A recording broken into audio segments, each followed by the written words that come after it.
Ali Baba 40 దొంగలు. Ali Baba దొంగతనం చేస్తున్నాడు, 40 దొంగలతో దొంగతనం చేయించుకున్నాడు. ఎవరైనా ఒప్పుకుంటారా మేము ఆలీబాబా మేము దొంగలు మనం ఎవరైనా ఒప్పుకుంటారా? అందరూ అలా తయారయ్యారు, రాజకీయాలు అలా తయారయ్యారు.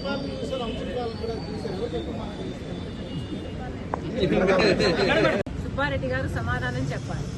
సుబ్బారెడ్డి గారు సమాధానం చెప్పాలి. నా ఇంటికి రాలేదా? నాకు ఆడియో వినిపించలేదా?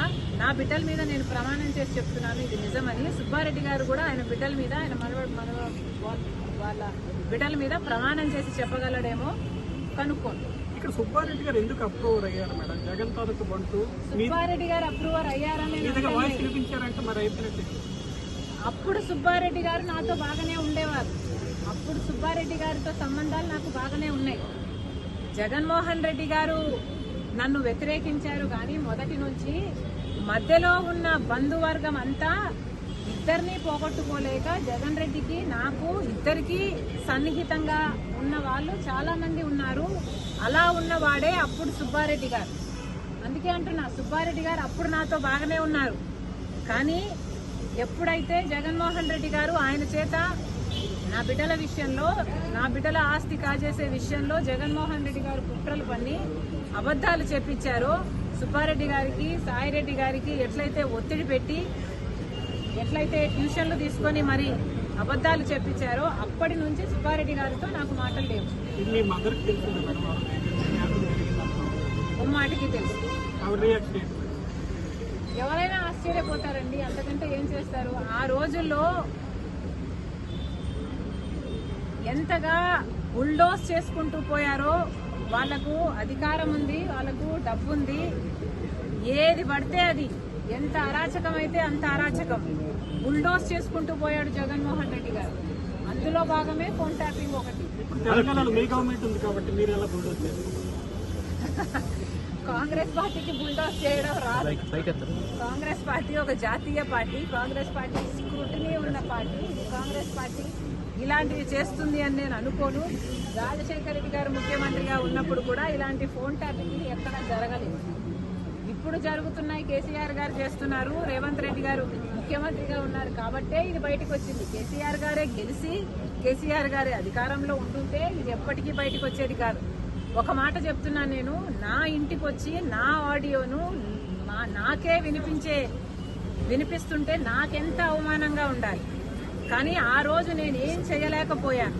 కారణం ఏమిటంటే ఒకవైపేమో కేసీఆర్ గారు తెలంగాణలో ముఖ్యమంత్రిగా ఉన్నారు, ఇంకోవైపేమో జగన్మోహన్ రెడ్డి గారు ఆంధ్రాలో ముఖ్యమంత్రిగా ఉన్నారు. నేను పోరాటాలు చేస్తూ ఎవరితో చేయాలి? ఈ ముఖ్యమంత్రితో చేయాలి, ఆ ముఖ్యమంత్రితో చేయాలి. అప్పటికే నన్ను తొక్కే ప్రయత్నాలు చాలా గట్టిగా చేస్తున్నారు. నేను ఎదగకూడదు అన్న ప్రయత్నాలు, నా పాదయాత్ర అయితేనేమి, నా పొలిటికల్ జర్నీ అయితేనేమి, నాకున్న ఇబ్బందులు అయితేనేమి, దేవర్ టూ మెనీ. అన్ని పోరాటాలు చేయలేను కదా. కాబట్టి నేను ఈ ఫోన్ ట్యాపింగ్ విషయాన్ని పక్కన పెట్టదలుచుకున్నాను. ఎందుకంటే నేను ఒకవేళ పోరాటం చేసినా కూడా, ఫోన్ ట్యాపింగ్ జరిగింది అని నేను బయట చెప్పినా కూడా, అటువైపు తెలంగాణలో ఇన్వెస్టిగేషన్ జరగదు, ఇటువైపు ఆంధ్రాలో ఇన్వెస్టిగేషన్ జరగదు. ఎందుకంటే పోలీస్ డిపార్ట్మెంట్ అంతా వాళ్ళ చేతుల్లో ఉంటుంది కాబట్టి. నాకేం కర్మయ్యా? టీడీపీ వాళ్ళు ఎవరు? టీడీపీ వాళ్ళు నాకు స్క్రిప్ట్ ఇవ్వడం ఏంటి, నేను చదవడం ఏమిటి? నేను చంద్రబాబు గారిని నా కొడుకు పెళ్లికి పిలిచడం తప్పితే నేను తర్వాత చంద్రబాబు గారితో మాట్లాడలేదు, నాకు అవసరం కూడా లేదు. పోనీ చంద్రబాబు గారితో నేనేదో స్క్రిప్ట్ ఇచ్చి నేను చదువుతున్నానంటే, పోనీ చంద్రబాబు గారు నాకేదో చేస్తుంటే నేను చేయాలి కదా. పోనీ ఏం చేశారు చంద్రబాబు గారు నాకు? నేను ఎలా లబ్ధి పొందుతున్నాను? మీకేమైనా కనిపిస్తుందా నేను ఎలా లబ్ధి పొందుతున్నాను? చంద్రబాబు గారు ఇంకా పవన్ కళ్యాణ్ కూడా నాకు మేలు చేస్తుంటే ఎట్లా చేస్తున్నారు? జగన్మోహన్ రెడ్డిని టార్గెట్ చేస్తున్నారు కాబట్టి నేను అటు చెప్తున్నాను. లోపల చంద్రబాబు గారిని భయంకరంగా తిట్టొచ్చా నేను, మీరుంటే తెలిసేది. ప్రజా సమస్యల మీద ఎలా ముందుకెళ్ళబోతున్నారు? మాకు సూపర్ 6 చాలా ఇంపార్టెంట్. మళ్లీ చెప్తున్నాము, చంద్రబాబు గారు మభ్య పెట్టే ప్రయత్నం చేస్తున్నారు. చంద్రబాబు గారు అన్నిట్లో కోతలు పెడుతున్నారు. చంద్రబాబు గారు ఇప్పటికి వరకు కూడా విభజన హామీలలో ఏ ఒక్క హామీ కూడా కంప్లీట్ గా పూర్తిగా ఆంధ్ర రాష్ట్రం నెరవేర్చుకోలేకపోయింది అంటే మరి మీరు ఇంకా బీజేపీ పార్టీకి ఎందుకు మద్దతు ఇస్తున్నారు? చంద్రబాబు గారిని మళ్లీ హెచ్చరిస్తున్నాం. పగలు పడ్డ గోతిలోనే మళ్లీ, రాత్రి పడ్డ గోతులోనే మళ్లీ పగలు పడ్డానికి సిద్ధపడ్డారు చంద్రబాబు గారు.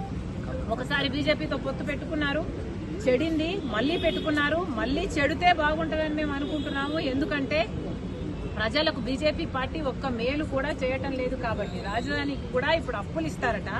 పోలవరం విషయానికి వస్తే 45 మీటర్స్ నుంచి 41 మీటర్స్ కు తగ్గిస్తారట. విశాఖపట్నం స్టీల్స్ కు వస్తే మీరు వాళ్ళకు మేలు చేయండి అంటే వాళ్ళ